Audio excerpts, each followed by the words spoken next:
बच्चों नमस्कार, कैसे हैं आप सभी। उम्मीद करता हूं आप सभी स्वस्थ होंगे और रोजाना जो इंग्लिश के चैप्टर्स मैं अपलोड कर रहा हूं शाम को आप देख रहे होंगे और अपनी डायरी भी मेंटेन कर रहे होंगे, क्योंकि जब तक हम चीज़ों को रिकॉर्ड नहीं करते, जब तक लिखित रूप में नहीं रखते, दोबारा जब कभी भी हमें रेफरेंस की ज़रूरत पड़ती है, जब कभी हमें रिवाइज करना होता है तो हमें परेशानी होती है और सारी चीज़ें रिकॉल नहीं कर पाते। तो प्लीज़ मेंटेन योर डायरी। हर दिन का काम हर दिन करते जाइए, क्योंकि इंग्लिश बहुत ज़रूरी है। यदि आज के समय में सरवाइव करना है तो आपको इंग्लिश आना ही चाहिए, क्योंकि मान लीजिए आपको मैथ्स भी आता है, आपको साइंस भी आता है और बहुत सारे सब्जेक्ट्स आते हैं, but if you are not able to express your views, आप अपनी बातों को कह नहीं पा रहे हैं, आप उनको एक्सप्रेस नहीं कर पा रहे, तो क्या फ़ायदा ऐसी पढ़ाई का।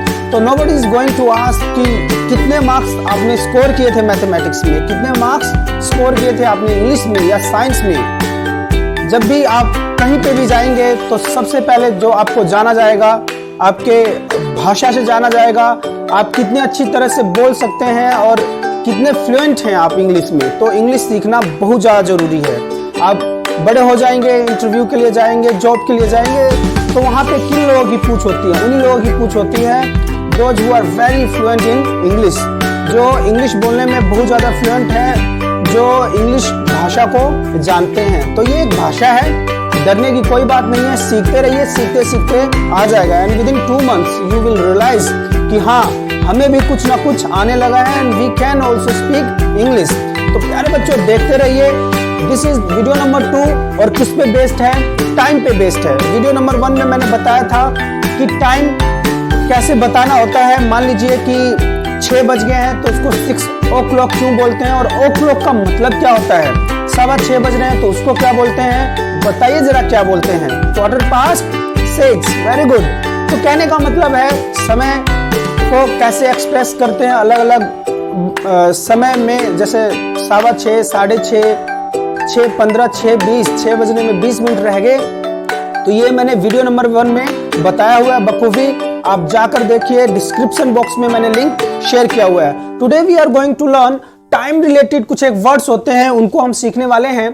तो अपनी डायरी में जरूर इसको मेंटेन कीजिएगा, लिख लीजिएगा, क्योंकि इसको रिवीजन करते रहेंगे तो चीजें आपको याद रहेगी, अदरवाइज यू विल फॉरगेट। तो सबसे पहली बात है समय बताना कितना बज रहा है। फॉर एग्जांपल, जब आप मॉर्निंग में उठती हैं, आपकी मम्मा आपकी जगाती हैं आपको, तो आप रजाई में लेटे लेटे क्या पूछते हैं कि मम्मी समय बता दो। तो व्हाट टाइम इज इट या व्हाट इज द टाइम। पहले टाइम पूछेंगे तभी तो जगेंगे भाई। अगर टाइम मान लीजिए 5 बज रहा हो तो क्या करेंगे, आप सो जाएंगे, और टाइम 7 बज रहा हो तो खड़े हो जाएंगे। तो कहने का मतलब यह है कि टाइम अगर पूछना हो तो क्या बोलेंगे, व्हाट टाइम इज इट और what is the time. Next आता है स्कूल कितने बजे जाते हो, what time do you go to school.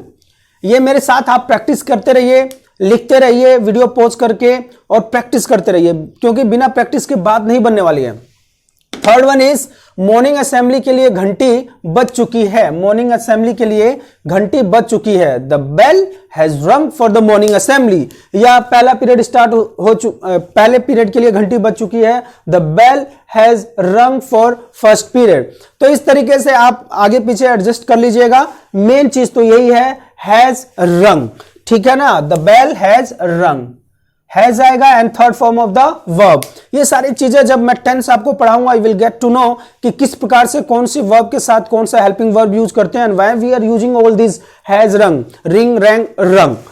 इसके बाद आ जाइए, स्कूल समाप्त हो गया, the school is over now. Tuition कितने बजे जाते हो, what time do you go for tuition या गो टू ट्यूशन। 4 बजे के आसपास, अराउंड 4 PM। जैसे कि समय के आसपास की बात होती है तो वी कैन नॉट से कि भाई एग्जैक्ट टाइम, उसके आसपास जाते हो तो आप क्या लिखेंगे, अराउंड 4 PM। नेक्स्ट, और PM का मतलब क्या होता है, if you want to know just see video number 1 on time. Time के ऊपर वीडियो नंबर 1 जो बनाया हुआ है उसको आप देख लीजिए।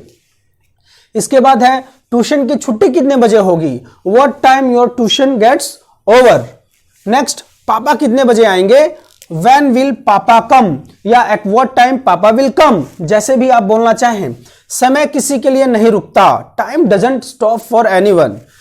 अब ये देखिए, does not है, अगर इसका कॉन्ट्रैक्टेड फॉर्म लिखना है तो यू विल से डजंट, क्या बोलेंगे? Doesn't. Time doesn't stop for anyone, मेरे पास समय नहीं है, I don't have time, you don't have time. जैसे भी बोलना है you can adjust first person, second person या थर्ड पर्सन, जिसको जिस प्रकार से बोलना है आप देख लीजिएगा। हमारे पास ज्यादा समय नहीं है, we don't have much time, लिखते जाना ये। समय पर आना, जैसे हम कहीं पे जाते हैं तो सामने वाले को बोलते हैं कि भाई मैं वहां पे पहुंच जाएंगे, आप समय पे आ जाइएगा, तो will say be on time. समय पर पहुंचना, रीच ऑन टाइम। कल कितने बजे आऊं? What time should I come tomorrow? तो वो बोलता है, हमने बोला कि प्लीज कम ऑन टाइम, तो वो बोलेगा okay, at what time should I come? तो what time should I come tomorrow. इसके बाद मीटिंग कितने बजे है? What time is the meeting. जब मीटिंग वगैरह होती है तो हम पूछते हैं ना भाई कितने बजे मीटिंग है, तो what time is the meeting. Meeting कब खत्म होगी? When the meeting will and या ओवर। कितने बजे का अलार्म लगाऊं? जैसे रात को सोते समय हम पूछते हैं कि भाई कितने बजे का अलार्म लगा दूं, कितने बजे का अलार्म लगाऊं? What time should I set alarm for? What time should I set alarm for? 4:45 बजे का लगा दो, सेट इट फॉर 4:45, 4:45 4:45। यदि सीखना है तो go and watch video number 1। कल तुम कितनी देर सोए? How long did you sleep yesterday? How long did you sleep yesterday? अब बोलोगे भाई यहां पे डिड लगा दिया आपने और यहां पे first form of the verb है, इसके चक्कर में भी मत पढ़ो।